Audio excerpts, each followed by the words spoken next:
Hello everybody, it's Steve.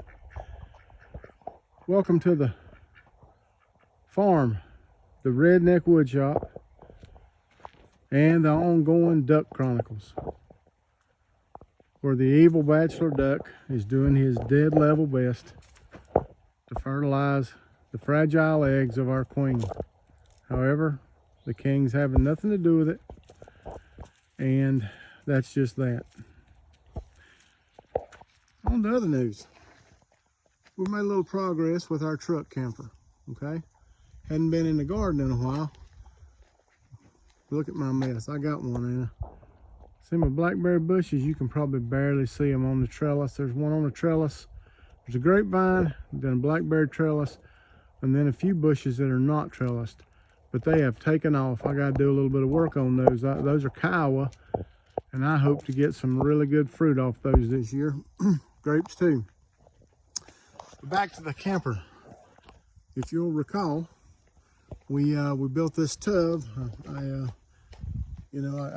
built a tub out of 5mm plywood on both sides. I ripped down some 2x6s to 1.5-inch squares and built the tub.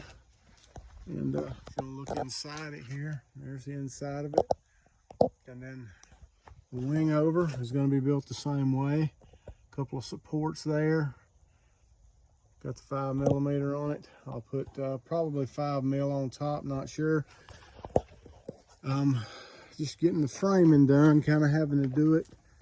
Come up with what we're going to do as we go. The wife just decided where she wanted a window there, so I'm working on framing that in. I've got the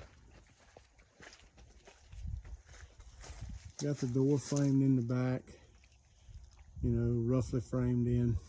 It's going to be mostly, it's going to have a flat roof and all. It's going to be very simple. I don't have a lot of time to do anything fancy, and as you can tell, the Redneck Woodshop here is not exactly designed for intricate woodwork and projects of that nature. We are designed for utilitarian purposes and the satisfaction of, things that work. So there'll be a window there. That window. Oh boy. Let me cut that thing off.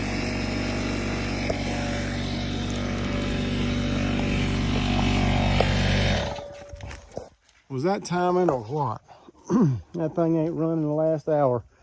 Anyway, I'm gonna put a window, that window there, in the side right there. The cab over will get a window probably in each side, and some kind of window on the other side. The window unit air conditioner in the far back corner. Haven't decided fully about the layout, and this is going to be a cab over that should accommodate a queen size bed. Let me get this board out of the way here so you can see a little better. But if you'll notice when I frame this, like I said, this is 2x2, but that long piece there, that is 13 feet long, and that is a solid piece, and it's 2¼ inches. And that upper piece, I can't remember the distance now, was originally 12. It's probably about 10.5 feet, and it's a solid length. And it's 1.75 inches. This is 2¼ inches. And if you'll notice, I cantilevered it all the way back just to give it a little added strength. I'll fill in from there to there with 1.5 inches. And if you're wondering how that's going to hold, me and the wife, or the wife and the daughter, or whatever, the strength will come from the plywood sheathing. Now, I have made a decision. I did some calculations. I looked up the different weights of plywoods, and to sheet the exterior of this thing, roof and all, in 1/4 inch as opposed to 5mm, which is a 1/16 thicker and heavier, it would add about 65 or 70 pounds overall. I'm trying to keep it as light as I can. I could go to 3/8 and it would add about 125 pounds, I think it was, which would really increase the rigidity of it. But I've saw where a lot of guys have made these and they've sheeted them with 1/4 inch. And their cab overs didn't include a cantilever. They built a square box and then they built the cab over onto the front of it. This should add some rigidity and strength with the cantilever. And I'll just run my plywood, and it'll be one piece as big as I can get it to cover that area to support the cab over. That plus I think if I sheet the inside walls of the cab over, at least with 1/4 inch, I think we'll be good. I don't think there's going to be any issue with rigidity and strength to hold the weight that it needs to hold. The inside of it has yet to be determined what we're going to sheathe that with. It'll probably wind up being the 1/8 inch, the 5mm, because it's really nice plywood. It's got a really nice cover on it. And I'm still debating on whether to use fiberglass, regular fiberglass cloth and all on the roof, or what they call the poor man's fiberglass, where you use like canvas and Titebond 2 wood glue and paint.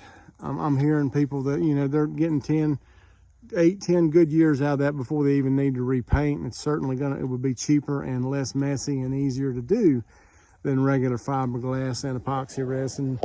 I'm just not sure. I haven't decided yet. I am on a timeline here and I'm not behind, but gardening season's coming and I need to get this thing in the dry, and I hope to do that this week. I'm on spring break from the college, so I got a few days and I hope to get this thing at least sheathed in plywood and get the roof, finished so that it'll be somewhat weathertight. And then I can go to town on the inside of it and decide exactly what we're going to do with that. There will be a window right there in the center to match, and you can see my messy truck, the sliding window on the truck. So yeah, that's where we are with the truck camper, and it's coming along very nicely. It's starting to look real nice, and it would have been really cool. I'd love to see like some rounded edges and stuff, and that's what I really originally wanted to do. But I had to give it some thought, and you kind of you come to a point where you're like,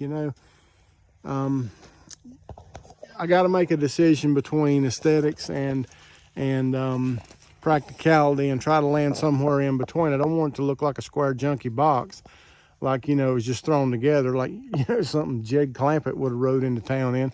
But at the same time, I don't have the time or the facilities here to be bending pretty plywood and all that kind of happy stuff. I just need to get it done. So I think I found a compromise on the shape of the cab over. It'll give me a little bit of an aerodynamic, but it'll also maximize the room on the inside, and it minimize the time it takes to build it. So anyway, still enjoying this ridiculous weather. It's a little cooler today. Man, yesterday it almost hit 80 degrees. Today's what, I think March 7th. It hit almost 80 degrees yesterday. Insane. There's more cold coming. It's going to cool off by the weekend. I got rain coming by Friday, and I got to do my best to have this in the dry, or as in the dry as I can by then. So I might have to go run and get some ply and get with it. So anyway, just want to check in with you. Maverick and Roxanne wants to say hey everybody, and you folks have a great day.